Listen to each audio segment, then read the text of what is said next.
안녕하세요. 해성고등학교 최효재입니다. 저번 영상을 제작하고 한동안의 시험 기간이 지난 후 우리 학교에 졸업생 선배님들이 오신 적이 있습니다. 선배님들 중에는 제가 희망하는 분야와 같은 화학 에너지 분야를 지망하여 제가 원하는 대학에 가서 활동을 하고 계시는 선배님들이 계셨습니다. 짧은 대화였지만 대학에서의 여러 이야기와 팁 같은 것을 들었고 많은 조언을 새겨 들었습니다. 제게는 뜻깊은 시간이었고 화학공학자로서의 제 진로를 더욱 확고히 하는 계기가 되었습니다. 또한 선배님들께서 들려주신 대학 교수님들의 연구와 논문들은 저에게 호기심을 자극하였고 관련 기사와 인터뷰, 논문 등을 알아보기 시작하였습니다.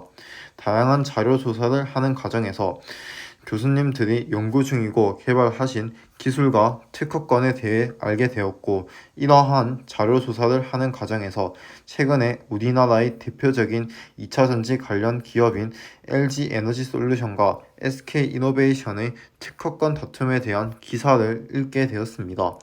2년 가까이 특허권 관련 분쟁을 한다는 사실이 흥미로웠을 뿐만 아니라 관련 기사를 정독한 후 기업 간의 이해관계와 기술의 중요성 등이 흥미로웠기 때문에 영상을 제작하게 되었습니다. 마침 학교 선배를 통해 접한 대학 교수님들의 특허권에 대한 이야기를 들은 직후였기 때문에 더욱 눈길이 가게 되었던 것 같습니다. 우리나라 배터리 산업의 대표 선두주자인 LG화학과 SK이노베이션은 2019년부터 올해 4월까지 700여 일이 넘는 시간 동안 영업비밀 침해 분쟁을 벌였습니다.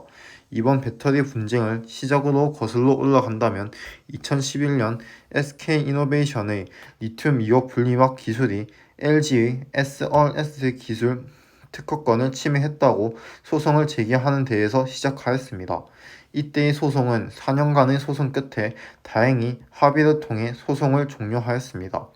하지만 2017년부터 2019년까지 LG화학에서 SK이노베이션으로 연구원들이 대거 이직한 것으로부터 배터리 분쟁이 다시 시작되었습니다. 총 100명 정도의 직원이 SK로 이적하였다고 추정됩니다. 이후 SK이노베이션은 2018년 말 폭스바겐의 배터리 수주를 따내게 되었고, 이를 계기로 LG 측에서는 SK로 이직한 직원들이 폭스바겐 배터리 관련 제품 기술을 다루는 곳에서 일했다는 점에서 SK가 자사의 기술을 탈취했다고 주장하였습니다. 결국 LG 측은 미국 ITC와 델라웨어주 지방법원에 소송을 제기하였고, SK는 이를 일관되게 부인하였습니다. SK는 정상적인 경력 사원 채용을 진행하였으며 LG 출신 직원들이 자발적으로 자사로 옮겨왔다고 주장하였습니다.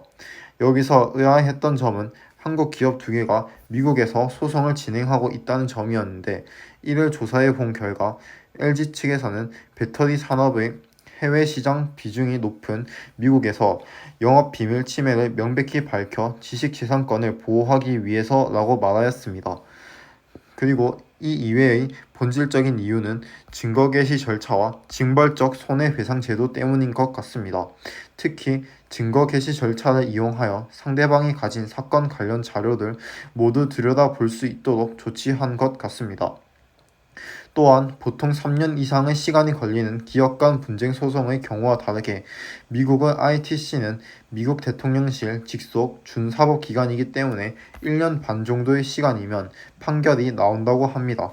이러한 ITC의 제도를 들은 후 LG가 이번 소송에서 자신이 있다는 느낌을 받았습니다. LG화학 측은 모든 증거를 볼 수 있다면 자신들이 유리하다고 생각한 것 같았습니다. 이후 LG화학은 2019년 5월 SK이노베이션을 경찰에 고소하였고, SK이노베이션은 6월 서울지방지법에 민사소송을 제기하였습니다. 국내외에서 지식침해 분쟁이 생긴 것입니다.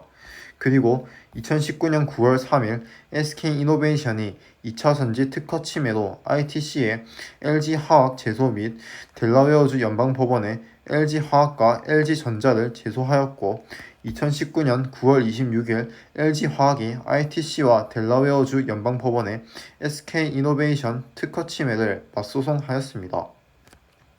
2019년 10월 22일에 SK이노베이션이 서울지방법원에 LG화학 상대로 특허 침해 소치하 및 손해배상 청구 소송을 제기하였습니다.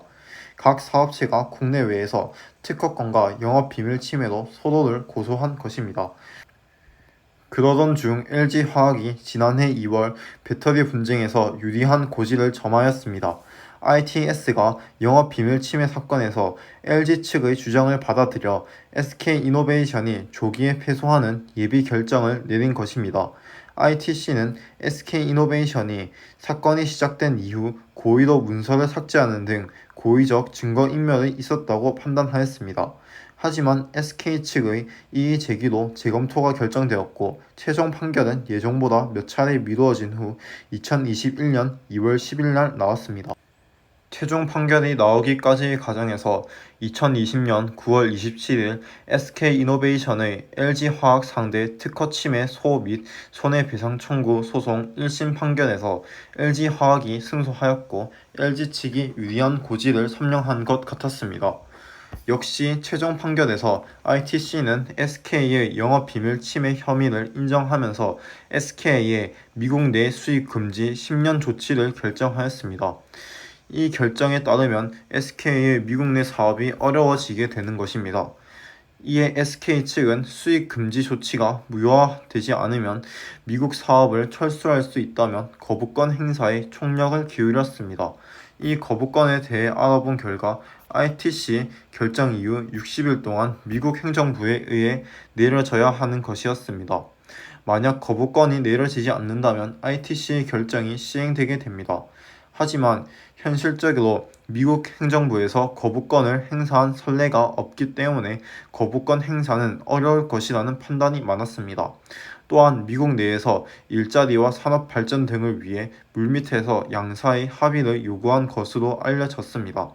양사의 협상의 문은 ITC 결정 이후에도 항상 열려 있었습니다. 하지만 합의금 규모 자체에서 LG는 3조, SK는 6천억 원 등을 제시하는 등 합의금에서 접점을 찾지 못했던 것 같습니다. 그러던 중 4월 1일 ITC가 특허 침해 사건에서 SK의 손을 들어주는 예비 결정을 내렸고 LG화학도 협상 테이블에서 완전한 우위를 점하기는 어려운 상황이 되었습니다. 결국 4월 10일쯤 양사의 전격 합의가 타결되었고 배터리 분쟁이 막을 내렸습니다. 저는 이번 영상을 제작하면서 전기 자동차의 핵심 기술인 2차 전지 기술은 많은 영향력과 경쟁력을 가진다는 점을 다시 한번 깨닫게 되었습니다.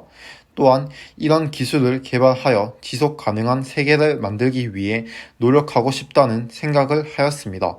전기 에너지는 미래의 필수적인 친환경 에너지입니다. 이런 전기 에너지를 저장하는 기술인 2차 전지의 중요성은 논할 가치가 없습니다. 하지만 이런 2차 전지의 발전은 다른 기술이 수십 배, 수천 배가 성장할 동안 2~3배 정도밖에 성장하지 못하였습니다.